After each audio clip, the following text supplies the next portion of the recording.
Hello दोस्तों, आप सभी को हमारे चैनल में स्वागत है।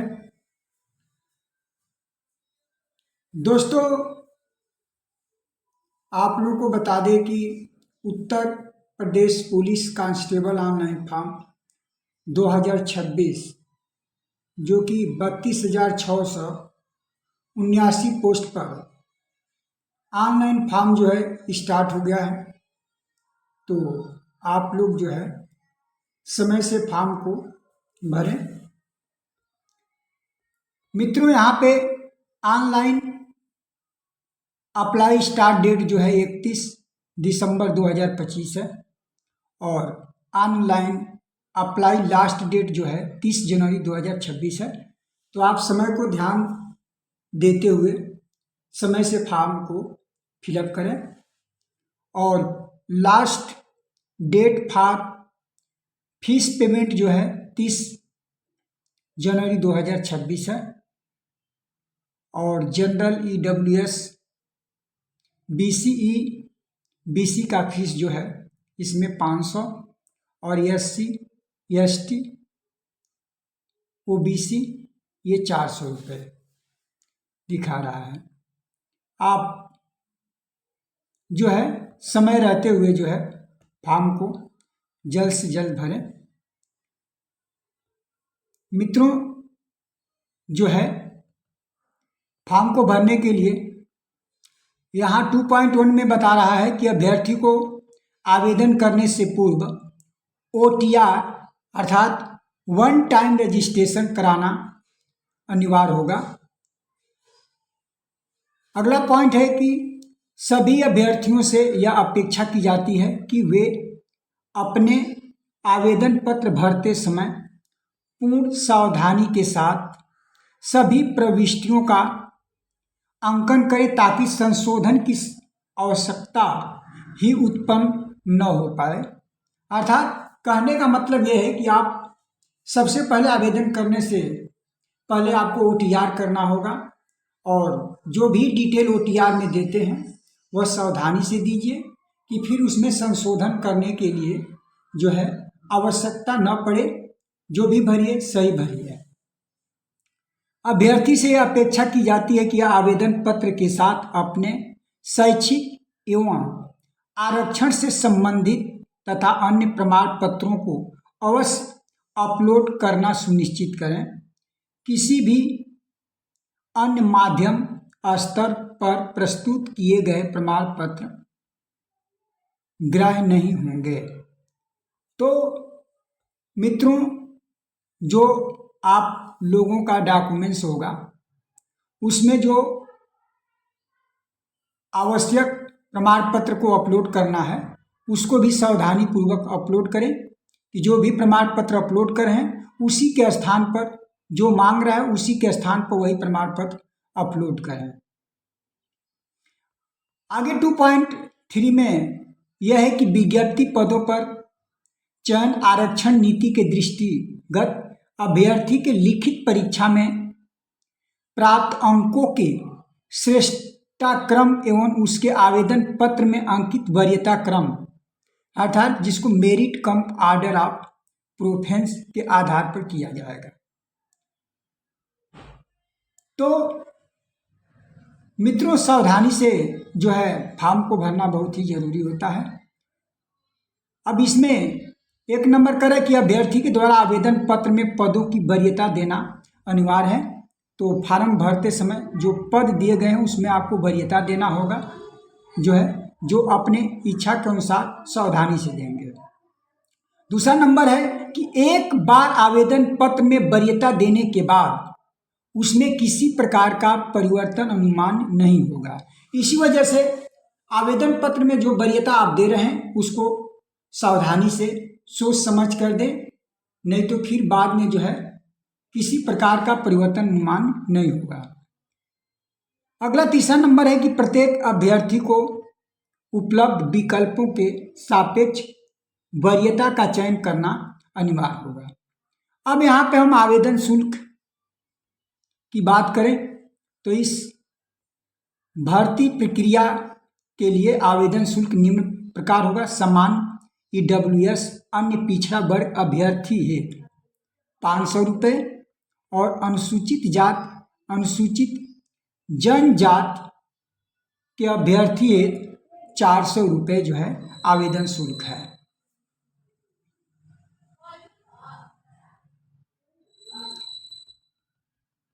मित्रों, आगे शैक्षिक अर्हता की बात करें तो यहाँ पे कि भारत में विधि के द्वारा स्थापित किसी बोर्ड के द्वारा 12वीं कक्षा की अर्हता या सरकार के द्वारा मान्यता प्राप्त उसके समकक्ष अर्हता होनी आवश्यक है। यहाँ पे टिप्पणी पर ध्यान दें, यहाँ पे लिखा है कि आवेदन करते समय अभ्यर्थी को अपेक्षित शैक्षिक अर्हता अवश्य धारित करनी चाहिए। अर्थात कहने का मतलब ये है कि आप जब आवेदन कर रहे हैं तो जो उसमें शैक्षिक अर्हता है उस शैक्षिक अर्हता आपका कंप्लीट होना चाहिए तथा उसकी अंक तालिका और प्रमाण पत्र तत्समय उसके पास उपलब्ध होना चाहिए। अपेक्षित शैक्षिक अर्हता हेतु परीक्षा में सम्मिलित हुए अथवा सम्मिलित होने वाले अभ्यर्थी पात्र नहीं होंगे। दूसरा नंबर यह है कि आवेदन पत्र में प्रदर्शित शैक्षिक अर्हता की यथार्थता शुद्धता एवं समकक्षता को सिद्ध करने के लिए अभिलेखित साक्ष्य प्रस्तुत करने का दायित्व अभ्यर्थी को होगा। इस संबंध में बोर्ड का निर्णय अंतिम होगा। तो ये हमारी शैक्षिक अर्हता से संबंधित कुछ बिंदु थे। अब इसमें कुछ जो है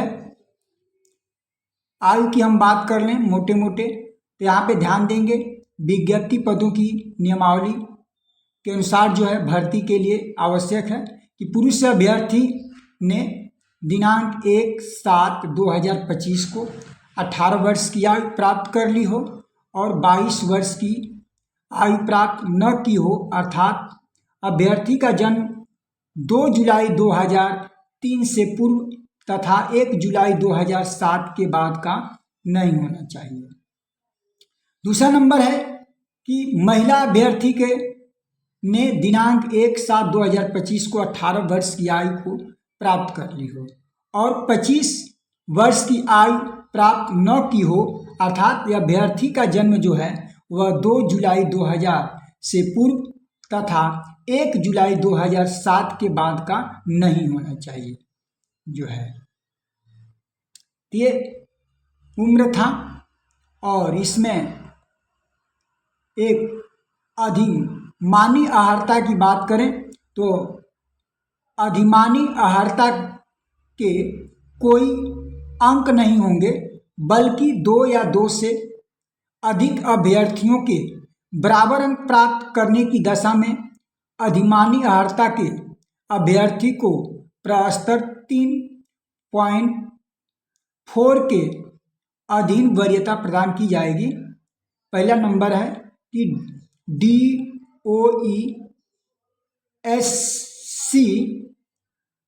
अर्थात सोसाइटी के से कंप्यूटर में ओल स्तर का प्रमाण पत्र प्राप्त किया हो, या दूसरा नंबर है प्रादेशिक सेना में न्यूनतम 2 वर्ष की अवधि तक सेवा की हो, या राष्ट्रीय कैडेट कोर का बी प्रमाण पत्र प्राप्त किया हो। तो ये हमारा अधिमानी अर्हताएं हैं जो है। नोट में लिखा हुआ है कि 1 से अधिक अधिमानी अर्हता रखने वाले अभ्यर्थियों को केवल एक ही अधिमानी अर्हता का लाभ प्राप्त होगा, अर्थात 1 से अधिक अगर आपके पास अधिमानी अर्हताएं हैं तो उसमें से किसी एक ही जो है अधिमानी अर्हता का आप लाभ से ले सकते हैं। इस पर विशेष ध्यान दीजिए। शारीरिक मानक परीक्षण की बात करें तो क में पहला नंबर है कि पुरुष अभ्यर्थी के लिए न्यूनतम शारीरिक मानक निम्नवत है। ऊंचाई की बात करें तो क में लिखा है कि सामान्य और अन्य पिछड़ा वर्ग और अनुसूचित जाति के पुरुष अभ्यर्थियों के लिए न्यूनतम ऊंचाई जो है 168 सेमी होनी चाहिए। ख में है कि अनुसूचित जनजाति के पुरुष अभ्यर्थी के लिए न्यूनतम ऊंचाई जो है 160 सेंटीमीटर होनी चाहिए। दूसरा नंबर है सीना की बात करें हम तो सामान्य और पिछड़ा वर्ग के अभ्यर्थी और अनुसूचित जातियों के अभ्यर्थियों के लिए न्यूनतम सीने का माप जो है 79 सेंटीमीटर बिना फुलाने पर और कम से कम 84 सेंटीमीटर फुलाने पर और अनुसूचित जनजाति के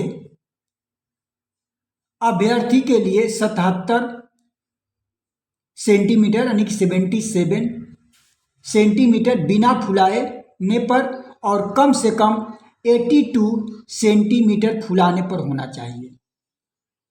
टिप्पणी की बात करें तो यहाँ पे लिखा है कि न्यूनतम 5 सेंटीमीटर सीने का फुलाव अनिवार्य है, अर्थात कम से कम जितना आपका सीना है फुलाने पर उसके 5 सेंटीमीटर और अधिक फूलना चाहिए जो सामान्य से।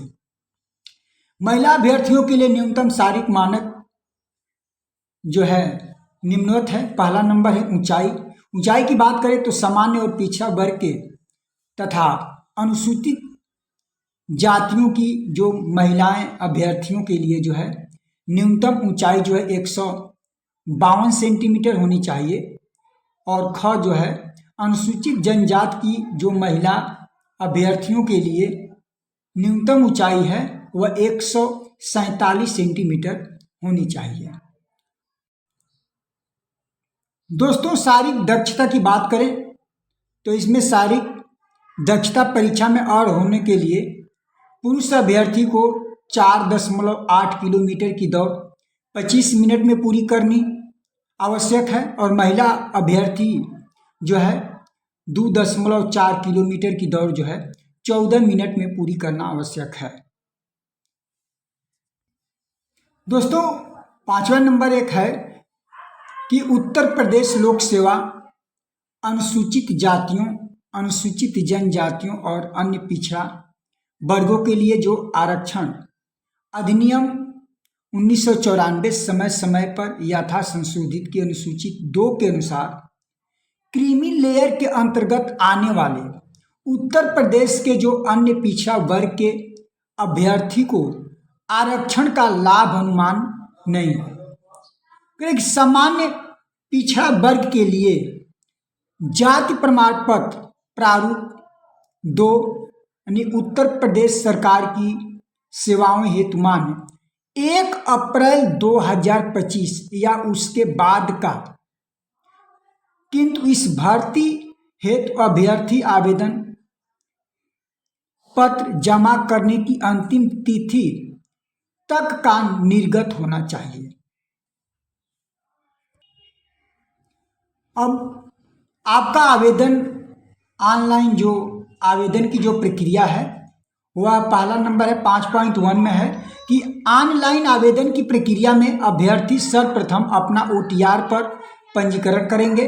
तत्पश्चात अभ्यर्थी पुनः बोर्ड की वेबसाइट पर आकर अपना आवेदन पत्र पूरे विवरण के साथ भरकर जमा करेंगे। आवेदन पत्र पूर्णतः भरने के उपरांत ऑनलाइन शुल्क का जमा करेंगे। तो सबसे पहले आपको OTR करना पड़ेगा। OTR होने के बाद पुनः आपको बोर्ड की वेबसाइट पर जाकर अपना आवेदन को पूर्ण विवरण के साथ भरकर उसे पूर्ण करने के बाद आप उसे ऑनलाइन आवेदन शुल्क जमा कर सकते हैं।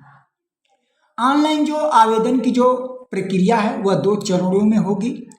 पहले प्रत्येक अभ्यर्थी को OTR 1 टाइम रजिस्ट्रेशन में अपना पंजीकरण करना आवश्यक होगा।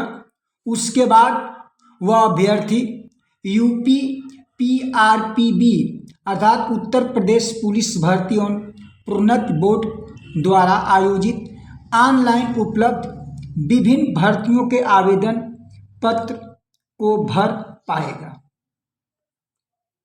5.3 में कह रहा है कि परीक्षा प्रक्रिया की शुचिता सुनिश्चित करने के लिए जनहित में अभ्यर्थी की पहचान आदि के सत्यापन हेतु आधार आधारित OTR प्रमाणीकरण का प्रयोग किया जाएगा।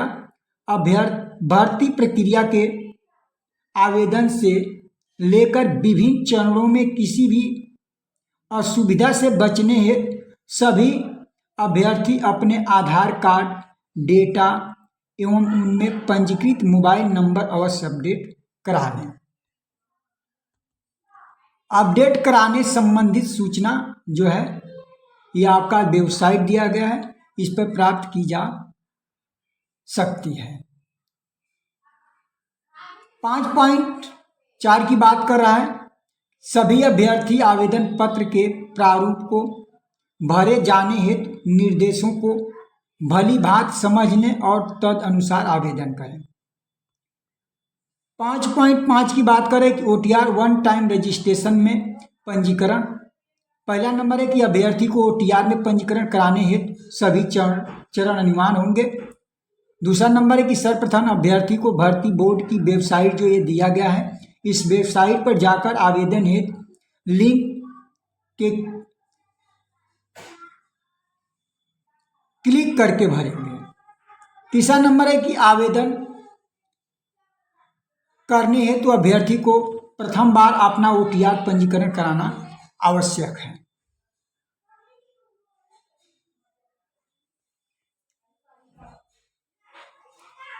अगला नंबर है कि प्रथम बार पंजीकरण हेतु अभ्यर्थी के पास निम्न विवरण होना चाहिए। पहला नंबर यूनिक ईमेल आईडी होनी चाहिए, आपका एक यूनिक मोबाइल नंबर होनी चाहिए। OTR हेतु प्रयुक्त ईमेल आईडी और मोबाइल नंबर अपरिवर्तनीय होगा, इसीलिए आप लोग अपना ईमेल आईडी और मोबाइल नंबर सावधानी से भरेंगे, ये बाद में परिवर्तन नहीं होंगे क्योंकि स्पष्ट लिखा है कि अपरिवर्तनीय होंगे। सत्यापन हेतु डिजिलॉकर अकाउंट या सत्यापन के उपरांत अभ्यर्थी व्यक्तिगत विवरणों को भरेगा। पंजीकरण के आखिरी चरण में अभ्यर्थी पासवर्ड बनाएगा और एवं कैप्चर के जरिए पंजीकरण की कार्रवाई को पूर्ण करेगा।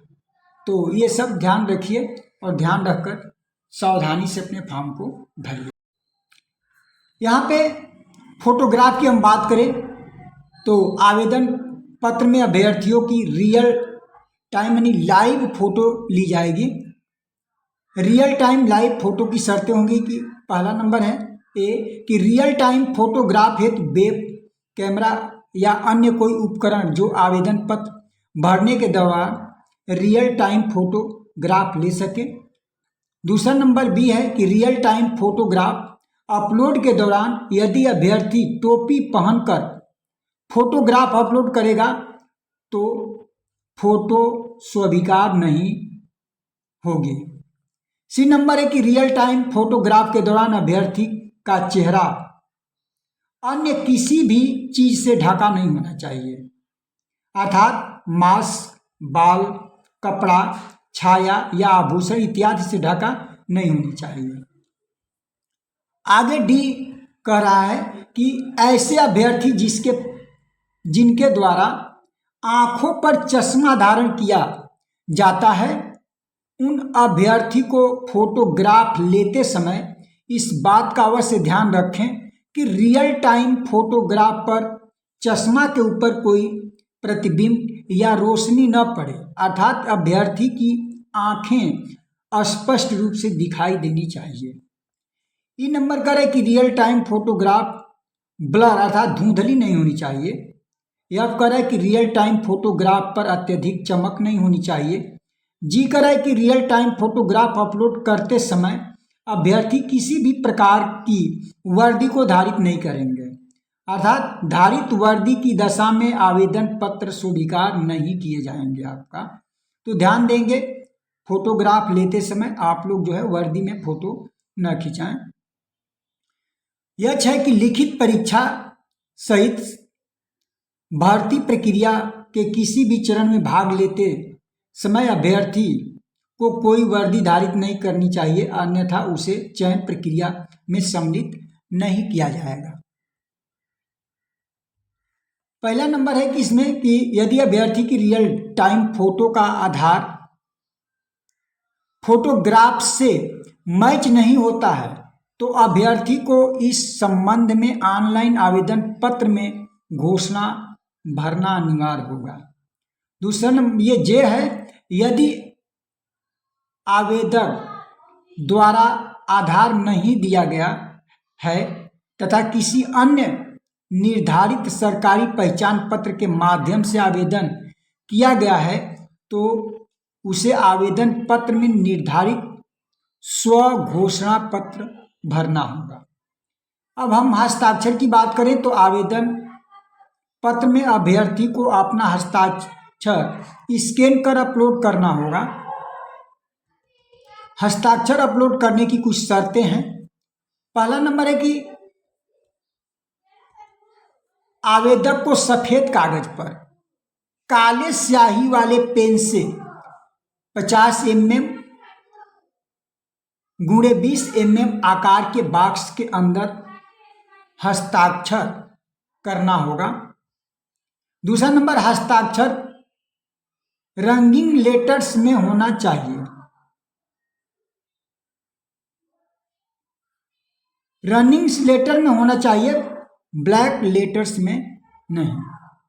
हस्ताक्षर की जो छवि होगी वह JPG या JPEG फॉर्मेट में होनी चाहिए। हस्ताक्षर का जो आकार होगा वह 50 mm × 20 mm या 140 × 60 पिक्सल होना चाहिए।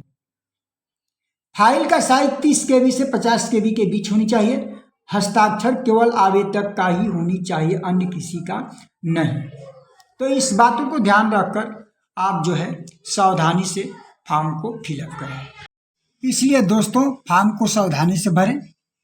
और यहाँ पे पोस्ट की बात करें तो जनरल में जो है 13,093 सीट है। EWS की बात करें तो 3,264 सीट है। और OBC में आपका 8,818 सीट है। SC की बात करें तो 6,857 सीट है। और दोस्तों ST की बात करें तो 647 सीट है। इस वजह से सावधानी से ही फॉर्म को फिलअप करें।